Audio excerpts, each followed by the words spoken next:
All right. What's good, YouTube? It's your boy, Yes, aka Big Dumper. Those names are likely interchangeable at this point. But yeah, I am back with 3 tables of 100 NL, and I'm going to be doing some playing. I'm going to be doing some explaining, and I'm going to be having a good ass time. And also, I'm going to be talking about some things that I wanted to address in this video. It's not anything fucking serious. It's just some ideas that I had that I hope some of you are down for. So, like, where to start is sort of like, yesterday, right? I was playing, and the reason I'm bringing this up early on, by the way, is like I think my viewer retention is probably really bad. So hopefully I'm catching you at the beginning of the video so that you can like find out at least it's more likely that you hear what I'm about to say than if I put this in the middle or at the end of the video, right? Um, anyway, yesterday I'm playing some 100 NL, just a couple tables, having a good old time. Um, and I'm not recording because I'm on Discord with some of the fellas. We're just chopping it up, and I'm playing some poker. Um, I get into a spot versus a regular, like who plays 100 and some 200 as well, and I basically just donate a stack to him. Um, I have my reasons why I decided to bluff it off, but I don't think they're necessarily all that good. Um, Thankfully, I wasn't recording, but this dude says some slick shit in the chat, and he goes, "Oh, I hope that one made the play and explain." And I was like, "All right, whatever, buddy." But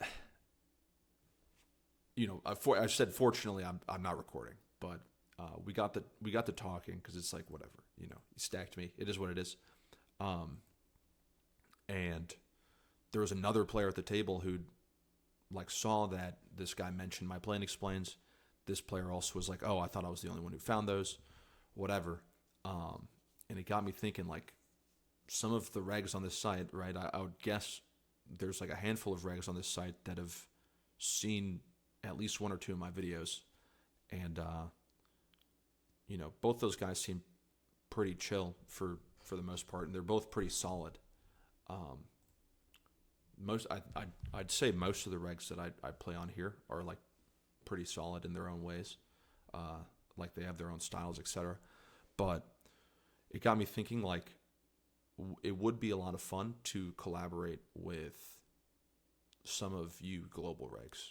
So, like, if you play 100, if you play 50 even, or if you play 200 on global, um, and you're interested in doing like some sort of hand history review video or like a punt or no punt type video, I think that it would be like at the very least fun for me to make that content, but it might make for some good content as well. And it'd be nice to get to know some of the people in this pool, because like at the end of the day, this is probably the best site to play on if you are in the United States. I would say it is hands down the best site if you're like, outside of one of the fence states. I think like maybe Maryland, right, and a couple other places that have poker, or I think it's Delaware actually. But yeah, like down here in Texas, this is where it's at pretty much. So I want to get to know some of the regs. I want to make some content. If you're a regular who plays 100 or 200 or 50 or even 500, not that I think a lot of you guys playing 500 are watching this stuff. And if you're interested in making content with me, reach out to me on Discord, reach out to me like in the comment section, or if I'm playing with you, like feel free to like hit me up in the chat or whatever, and just let me know that you wanna align and make some sort of video with me. I think it would be pretty interesting, and it'd be good. I think I think it would just be good for some of us U.S. players to put some content out there and let people know what's good with the playing stateside. Anyway, that aside, let's get into some hands. I have some hands pulled up because, like, right now I have some downtime. And like I just said, again, if you're a regular, you're interested in making a video, doing like a punt or no punt, or like some sort of hand history review, and you want to, like, get linked up and make some content with me, please let me know. Anyway, let me open this, and then I will look at some of these hands. So this is fish, ISO. This might be a bit loose.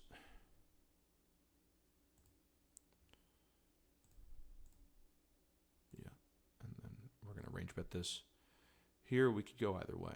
I think I'm going to respect the ISO because I don't see this player like being like super out of line. This is a fold, and here I'm going to continue betting. It's kind of nicer to have like some good suits, but I think this is just going to be overfolded. So I'm happy to double barrel a little bit too much on that board. And I think that's probably an adjustment a lot of people are making. Let's go ahead and look at some of these hands that I've pulled up. I don't know. I can't remember what they are, but they're hands that I played earlier today. So, okay, this one is odd, and you'll have to let me know what you think about what you think about this. I guess it's a bit boring, but basically we opened the 5-4 of hearts, button flats, small blind calls, big blind completes. We get the queen jack 9 two-tone board. So it's a board that's quite good for me, as well as the button player. It's not bad for him as well.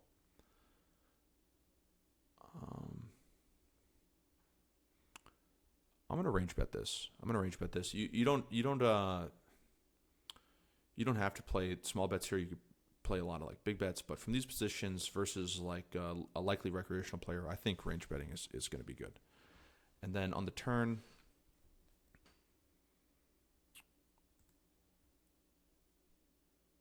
yeah, maybe I put this in the bet check bet. Fold here, check.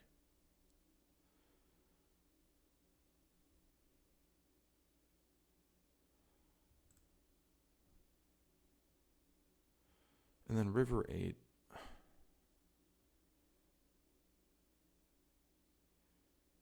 Yeah, I'm going to show this down. Because I don't think I ever get an ace to fold. I don't think I really get pairs to fold all that often. Obviously, I'm beating like flush draws that may play passively. You want to be a little bit careful, like with your barrel frequencies on the turn and the river, if you're range betting flop also. So keep that in mind.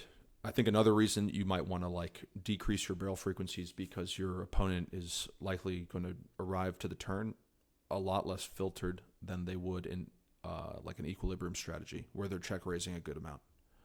I'll just pull up the spot.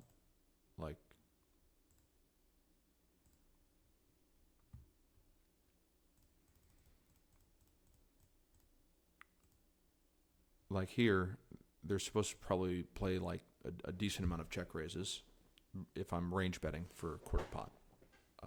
I don't think that's happening in practice. So a lot of the like stronger hands or more merged hands that are going to check raise, they're making it to the turn. They're improving to like 2-pair. They're improving to, or like, the range is much stronger than it should be. So I think checking down might be okay, and just trying to like showdown versus a flush draw or showdown versus like some gutter that didn't improve. Yeah. Anyway, I was talking about this hand, but I have my dog outside. She keeps barking. So I'm going to have to get her in a second after I finish up this video. She's a working breed. So, I rescued her from like somebody's farm. They were abusing her. And the girl loves to be outside. It's my dog Martha. Maybe in one of these videos, I'll pull up some pictures of my dogs, and you guys will get to see what they look like. You use a B100 or B75 on this turn. I think B75 is a little bit nicer just to value, like, you pressure. It's a little bit less pressure to their range, and then, like, they're going to call you slightly wider when it's, I think they're already overfolding.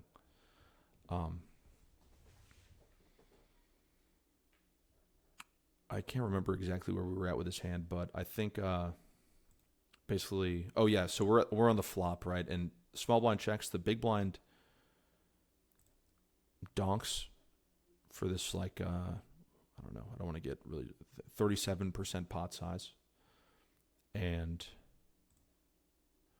I decide to call. Now, the reason I called here is because, and called instead of raised, is because I don't think that, I think a call looks pretty credible, and I think that players are not going to be all that incentivized to raise me acting behind, because I have a lot of strong hands on this board. They don't. That's sort of like understood at this point. Like, that's probably the perception. So I don't expect to face a lot of raises from the players left to act.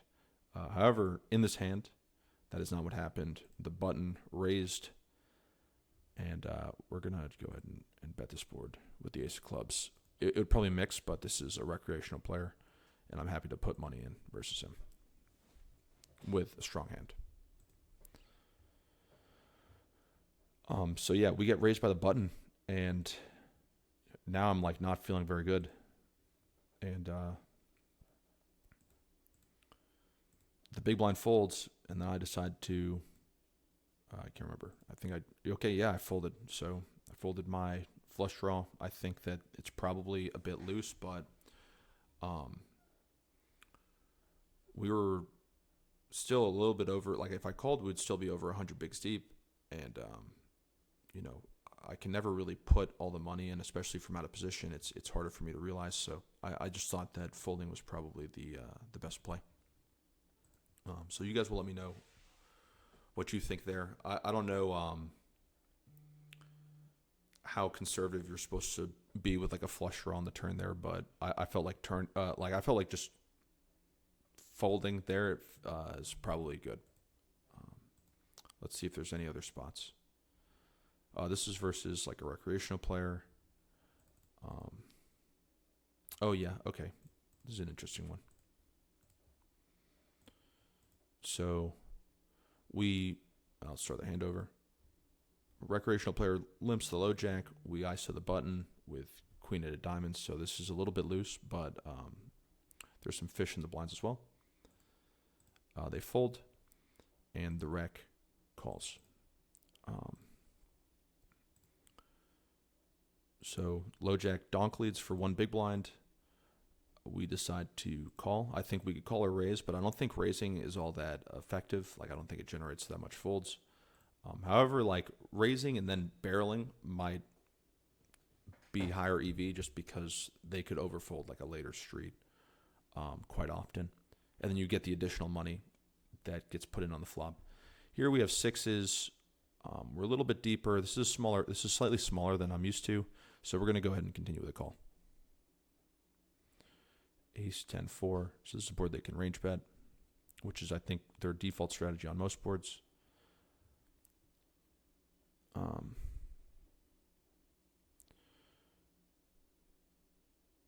This hand will open. This hand I will raise, and then here I can raise, or I can just call. I think I'll roll for it.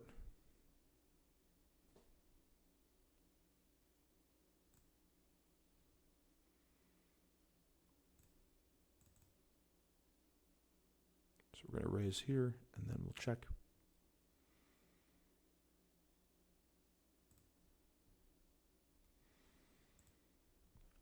And then pocket sixes here. Like, I guess we could showdown versus king queen. I don't think we have much fold equity versus pairs, so I'm happy to check this and try and win a showdown. Yeah, I don't know if I'm getting jacks to fold necessarily. So That'll be one to see, is this flop call a little bit loose? I think it might be. But I think generally, like, always folding without a diamond and then calling with a diamond is probably good. All right, we're at the 15-minute mark. And, wow, okay. I'll be honest with y'all. My brain is completely fried. I've had a long day at work, but I wanted to get this video out so that anyone who listened to the beginning of it, specifically like global regs, if they're interested in making content, that they could have gotten my message and hopefully they reach out to me. So, just to reiterate, if you guys are interested in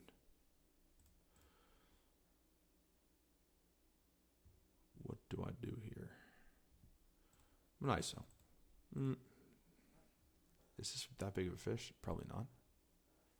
I know that this guy is like a pretty big recreational.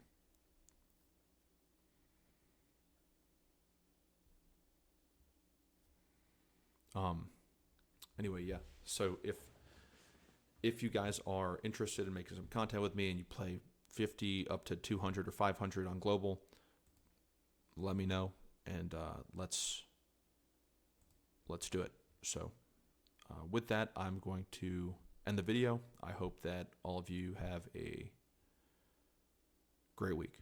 Bye.